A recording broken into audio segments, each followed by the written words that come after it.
Cody in the morning. WSM.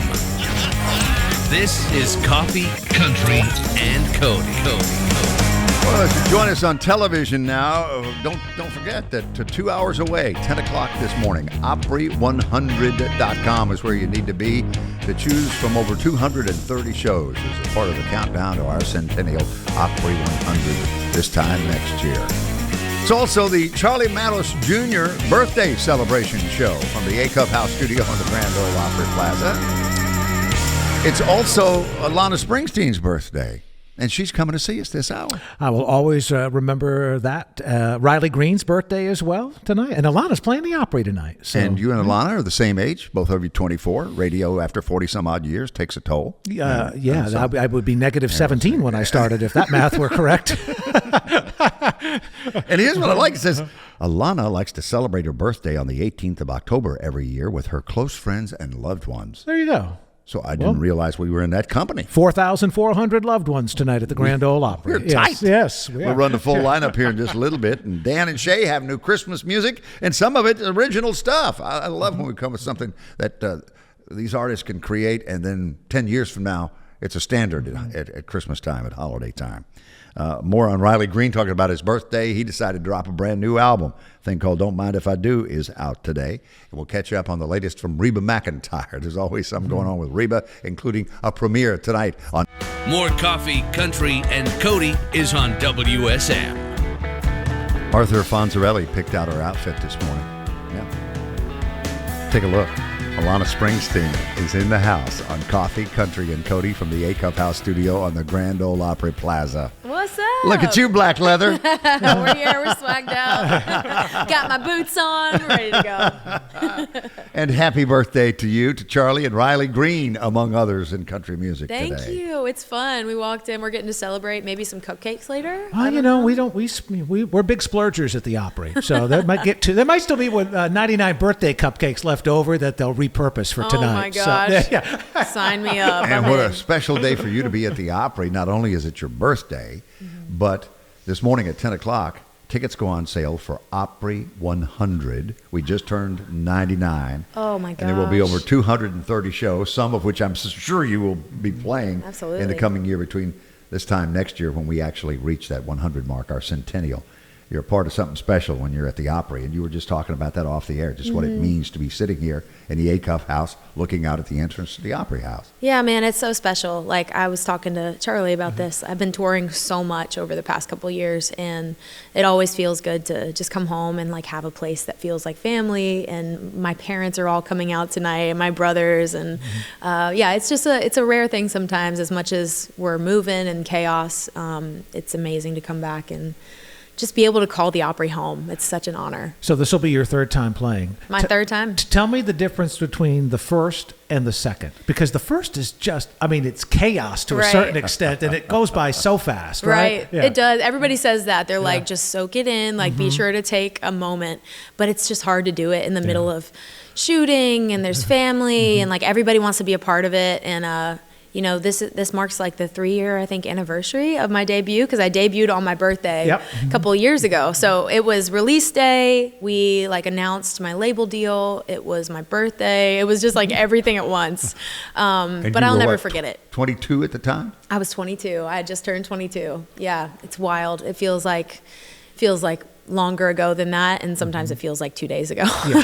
it's a weird thing. As I recall, this whole story, now that you're 24 today. 24 today. Started, there was a moment in time when you were 9 playing a song, an original song you'd written for your parents? Yeah, I started writing songs when I was 9 years old, and like music and that storytelling just gave me a way to express things that I couldn't get out anywhere else. And songwriting is still that for me today. But after I played those first 2 songs for my parents and just realized that was what I was meant to do. I was meant to tell my story through music. Well, the beauty is they recognized it. Yeah, they did. And they believed since day one, and I never take that for granted. They are my biggest fans and the best supporters. But they brought me to Nashville when I was 10 years old, and they brought me literally right here to the Opry. That was one of the first things we did, and I got to sit on that stage in those pews, and looked at the camera. My dad had like a home video going, and I was like, I'm gonna be there one day. Like, just said it super confident to the camera. Like, I was like, this is easy, I'm gonna figure it out. But I mean, fast forward, and I got to do it, and my parents were in the audience that day, and it was just the biggest full circle moment. But you moved here when they changed their lives. Yep. To see that your dream would come true by moving here when you were 14. 14, good memory, yeah, 14 years old. And at the time, like, you're a kid, you're like, this, of course, like, let's move to Nashville. But I'm looking back now, and I'm like, y'all are a little crazy. Yeah. Like, you're crazy as me to be, like, picking up and moving. So I guess it's in the genes, man. Well, it wasn't like they were moving from a bad place. Virginia Beach is a beautiful place to grow up, right? It's awesome. Yeah. I'm from, like, even a smaller town than that. It's called Pungo. Okay. I don't know if you're familiar with it, but it's this little corner of Virginia Beach that's like half surf culture and half farm culture. So I still like kind of carry that beach like redneck girl inside me. That's just who I am to my core. Well, how did Pungo get its name? That's an interesting name. That is a great question. Not one I've ever heard before. I don't know. But people always go Pungo when I say it. They're like, what? Where's that? I'm going to Wikipedia. I'll have the answer. It sounds like a card game, doesn't it? I know. It sounds like Come on, something we're going to play crazy. some Pungo tonight. That's right. Alana Springsteen, if you just joined us on her birthday, and you've got new music out. If we go to your website, that's the first thing we'll see is right. In big bold font, Cowboy and Hold My Beer, which we're going to feature here in just a moment. How long have you had these songs? You've been waiting for this moment. You know, since writing my debut album and releasing those songs, I was already back in the room, like writing. That's just what I do. It's part of my life. I'm just writing constantly. Did 20-something get a Grammy nomination? It did not. I don't think. I was reading, knowing you were coming, and there was a link to on a Grammy website that had you featured and talked about 20-something. So, yeah, man, dreams. But these songs they kind of show different sides of my personality, and we wanted to come with them both at the same time to show that juxtaposition. I mean, Cowboy is about a guy that really broke my heart and kind of rocked my trust in people and myself. And this song kind of came from a place of power, like, you know, why do I keep making these mistakes? Why do I keep falling for these wrong people? But like in a badass way. And like, I know what I'm doing, and it's time to stop those patterns. And Hold My Beer, on the flip side of that, is all about confidence and empowerment. You know, I was raised by a strong woman. My mama is a firecracker, and she raised me to believe that I could do absolutely anything I put my mind to. What's her background? You know, she actually had me when she was like 20, 21 years old. So she's been just like a mom my whole life. Like, and I have 3 younger brothers. So all the moms out there, you guys know it's a full-time job. And what did your dad do? He flips houses. Now he has an insurance company. So they've always kind of been their own bosses and kind of just gone by their own schedule. And growing up, like having that example of like, you don't necessarily have to work a 9 to 5. Like you can kind of just make your own life and what works for you. Like having that example was everything.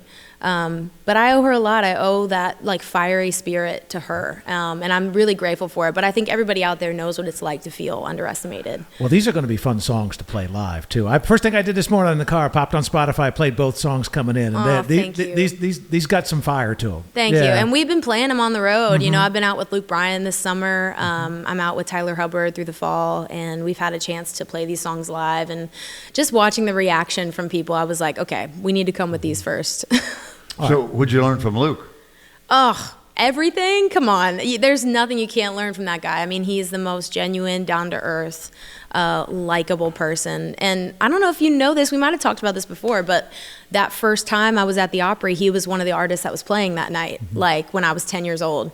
And it was his performance that really like got me. I was like, that kind of connection that he has with his fans, his ability to let loose and just be who he is, was captivating. And that's kind of what made me want to do this too. So when I found out I was making my debut, he was the one that like FaceTimed me and was like, yo, Alana, I know we've never talked before, but I heard this story and I just wanted to be the one to tell you that you're making your debut. And fast forward, we got to tour together. We're homies. And I've gotten so much advice from him, I think, over the past couple of years just touring together. Yeah. But one of the biggest things that stuck with me is he just always is like, don't forget to have fun. Like as chaotic and as much work as it is, it's a grind, you know? But the second that you lose sight of what really matters, and that's, you know, giving the fans that escape and going there with them and being able to let loose and have fun. Like if you're not doing that, then you're doing something wrong. Yeah, that's the difference between happiness and joy. Yeah. Yeah, happiness, you know, from happenstance. Joy, I mean, you can have it in the middle of chaos. That's right. Yeah. That's right. That's one thing I've been learning too, like creating that peace in the midst of chaos, I think is kind of the secret to living this life when you're going at this speed. So. And Luke also, by the way, can fall like a WWE wrestler. He takes a fall better than anybody and get right back up. You know. Oh my God! Well, I haven't seen him fall yet, but I believe it. Well, he slid on somebody's cell phone one time because they tossed their cell phone on stage and he didn't see it. Yeah, Google it. He's gone viral a couple of times. On my that, guy. So. Pungo was the yes, Pungo was the word. Yes, from the Chesapeake branch of the Chesapeake, the Machapungo. That's how the city got its name. Are you familiar with the Witch of Pungo? Apparently, there's this legend of the Witch of Pungo as well. Oh man, don't tell me that. Yeah. Oh my gosh. You've moved away. You're far enough away, I think. I knew that there was a little bit of history with like haunted houses and just kind of like stuff like that in the area. Like there's haunted houses up in Virginia Beach that are all year round, like not just during the holidays. So it's like it's a thing. Oh, go to New Orleans sometimes. Trust me. Yeah. This is Coffee, Country, and Cody. Alana Springsteen with new music, Cowboy. We just featured that before the break, and we got more to share with you. Hold My Beer is coming up in this segment of the show. It's Coffee, Country, and Cody from the Acuff House Studio on the Grand Ole Opry Plaza, and you are sitting on Ryman Auditorium stage wood that is also the same wood from which the Circle was taken. Yeah. That you stood in on your Grand Ole Opry debut on your birthday a couple of years ago. We were just talking about this. I'm going to get starstruck if you keep talking about it. Man, when that moment really hits, it's crazy. I'll never forget stepping into the Circle the first time. And people are always like, it's not going to hit you until you actually do it. Yeah. And it's true. Like, I immediately got emotional and, like, burst into tears. It's just the coolest moment. You said Luke Bryan was there the night you came as a 10-year-old girl? That's right. Who else was there? Anybody else that you remember from that? You know, I particular? wish I could remember. I think I kept a program. I need to go back and look. But I come back to his performance so much because, like, it just, he lit the place up. It was awesome. I found a great quote here on you. I've known her since she moved to town, and we never really wrote together until recently. And I was like, why the blank am I not writing with Alana Springsteen? Who said that? Oh, I know who that is. That's my girl, Liz. Liz Rose. Liz Rose said My that girl. about you. So you met her early on? I did, yeah. You know, it's funny, like, growing up, obviously, loved Taylor Swift, Little Big Town. Like, her songs shaped the artist and the writer that I am in so many ways. And I grew up loving songwriters. Like, I would geek out over who wrote what songs and why. So one of those first trips to Nashville, I think it was CMA Fest, and Liz was doing like a round. She was hosting a round at the listening room. And I was just like in the audience, just in awe. And after the show, she like got up and she was like meeting people. And I just remember feeling so nervous to go talk to her. I'm like, this is the Liz Rose. Like, I would get more starstruck for writers than some artists. I hear you. And I walked up and I just told her I was a fan of her music and all of that stuff. It was a quick interaction, but I never would have imagined that I'd be able to be lucky enough to call her a friend. Like, you know, she's one of those people that I'll just stop over at her house and we'll write songs and drink wine and just talk. What was the first write with her like? What do you remember about it? I remember it feeling like home. Like, I literally went to her house. We sat on the couch. We probably talked for about 2 hours. And classic Liz, like, the whole time she just had her notebook out and was just writing things down. And it just turned into a song. Like, before long, I was singing a melody and she was like, what if it's this? What if she just has such a way of taking a story and crafting it and just like pulling the essence of truth like out of what you're saying. And I wrote the title track with her for 20 something and so many of the songs on that album, and it's just special when you find those writers that feel like a safe space. I remember picking her brain one time about All Too Well. And this is years before Taylor's versions of everything, right? And I said, man, I love that song. What was it like writing? And she goes, honestly, I was almost more of an editor than a co-writer because Taylor had so many verses. Like, you know, it was originally like 11 minutes long. And like, wow, I would love to hear that. And now, of course, everybody hears that now. Here we are now. But it's crazy, that full circle. So a few weeks ago, we were talking about things we'd never done in our life. And I had never flown a kite. So Annie's dad mailed me a kite. Tyler Bryan, our stage manager, gave me a kite. I went to Florida. I flew a kite. You're going to go on a really cool tour on a train for the first time in your life. This is like the coolest thing. I'm getting my own like personal Polar Express experience. I'm very excited. It kind of sounds like a circus train in a way, the way you pull into town and... I mean, practically, you put some artists on a train, it's bound to be a circus. No, it's like it's the coolest opportunity. We get on a train, like you said, we live on a train for like 10, 14 days, however long the tour is. And it's like 3 shows a day. You make a couple stops a day. One of the carts turns into a stage. So I guess it like drops down and there's like a massive crowd that's been waiting there all day for you to roll up. And you play some originals, some Christmas songs, and it's all about just getting in the spirit. And I think it's a great way to do that. So I'm excited. What was it like being a kid at Christmas in a beach setting, like Virginia Beach, your home? You know, I actually wrote a song about this. The only Christmas song I've written so far, I say so far because I'd hope to write more. I love Christmas. It's a beach Christmas song because as a family, like, you know, Virginia Beach is cold during winter, but we would go like for walks on the beach in sweaters and all of that. And sometimes we'd get away to Florida because my mom like is a beach baby. So she's like, she hates the cold weather. Like right now she's crying at home, probably like feeling Nashville starting to get cold. She's like, here we go. But we would always go to the beach and it was just like our kind of Christmas. And, you know, I feel like a lot of people can relate to that. I know a lot of people that are like snowbirds and just like wanting to escape the cold. So who is the artist who says he thinks of you as a little sister and you're the total freaking package? Who said that? Is that Mitchell? Mitchell Tenpenny. Oh, my God. When did you meet him? We met writing songs, and that's Was one of my was that favorite early things on? about him. This was actually at the start of, like, when I was starting to write my debut album, 20-something. We wrote You Don't Deserve a Country Song, and that was, like, the first time that we had sat in the room and written together. I think we might have played a show before that. We might have played a show down in Florida and just hit it off. Like, we're both songwriters. We're both kind of like emo kids. We like the same kind of music. We just got the same spirit in us. And so when we sat down and started writing, we just immediately clicked, hit it off, and he's one of my favorite people in Nashville. Like, he's truly one of those guys that just never ceases to call to just check in. He's like, how you doing, girl? Like, I'm so proud of you. You're killing it. I know it's tough out there. We're tired, but like, keep going because you're doing the damn thing. You know, it's hard to wrap your brain around numbers sometimes, but I just on Spotify, never mind Apple Music or Amazon Music, that album, their songs have been streamed over like 100 million times. That's crazy, isn't it? Yeah. That's wild. I don't know if I knew that. Like, I try not to get caught up in the numbers. Yeah.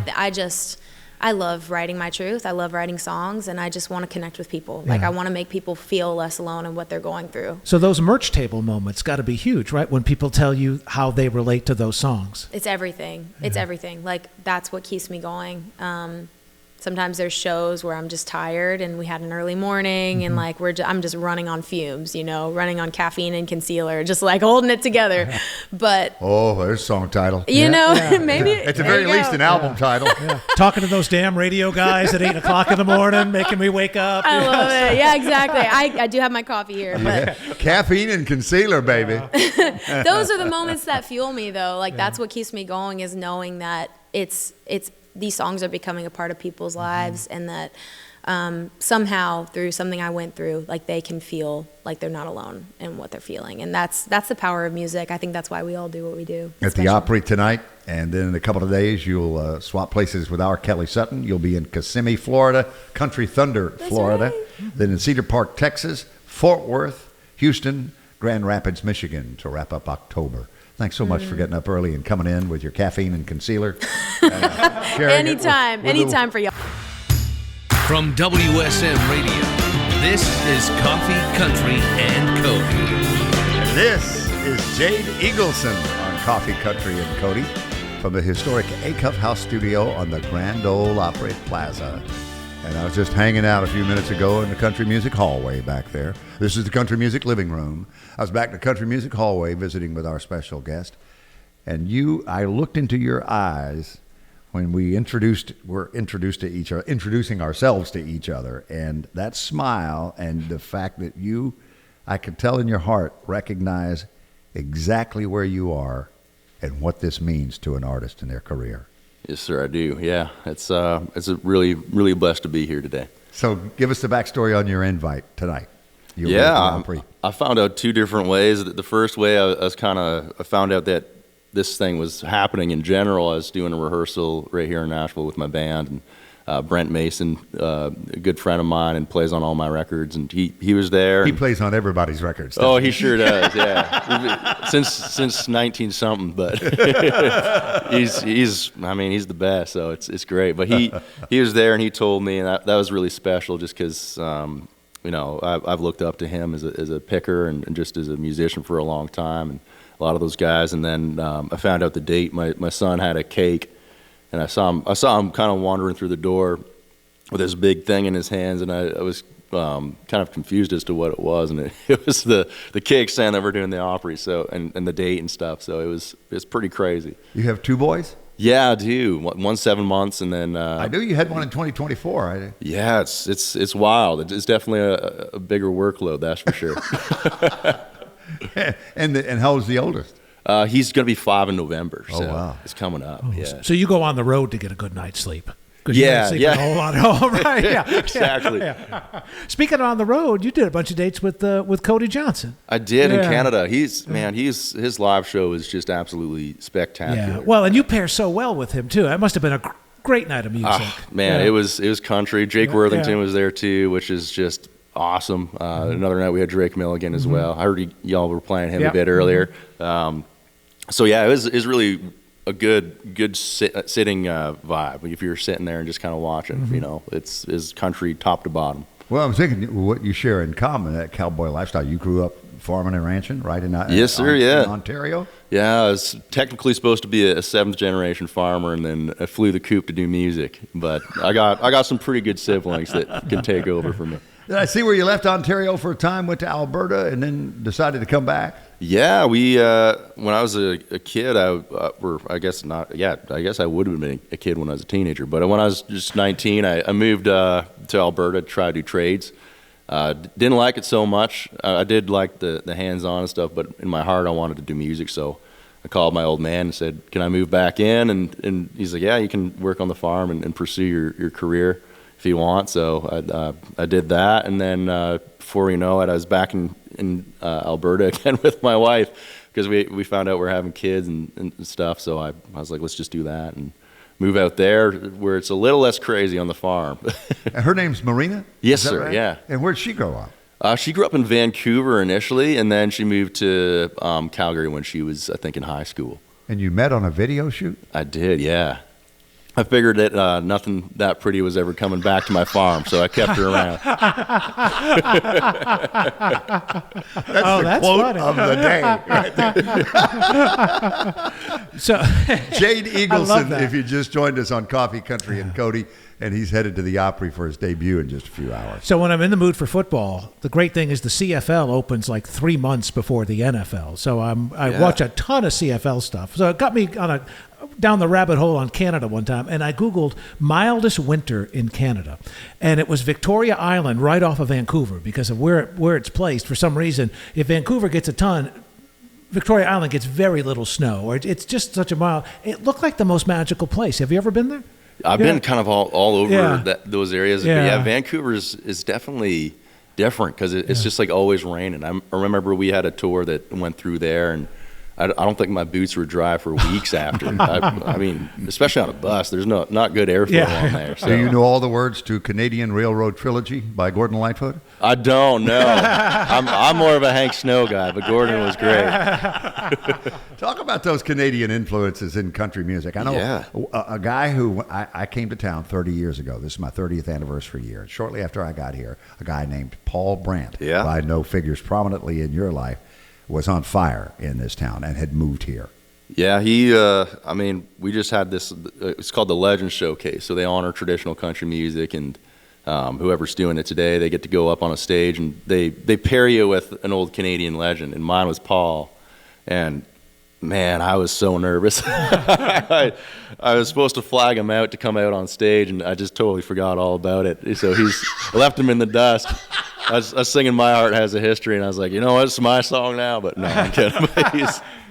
He's an absolute wonderful human being, and man, he was definitely an influence to me. I grew up listening to quite a bit of Canadians. I'd say I was strongly influenced by Shania Twain and Paul and all those people, and kind of put the spark in me to be like, you could cross the border and do this if it's God's got that plan for you, then you just put one foot in front of the other. Well, the first one he mentioned as well, he should, was Hank Snow. That's right. Mr. Snow would be very happy about that. Yes, because he wasn't happy about many things, but he would have been he would have been happy with that. But I mean, seriously, just in the last year, right off the top of my head, we could literally do a Canada night at the Opry, because you're debuting tonight, but Lindsay Ell has been there, Tennille Arts, Tennille Towns, Brett Kissel has played, Dallas Smith has played, Terry Clark just celebrated 20 years. Yeah, that's so, wild, I mean, that's a hell of a show right there. Yeah, Terry's great. I mean, it's so awesome coming down here and just hearing her all over the radio. Well, any night you say, where you're from, or you're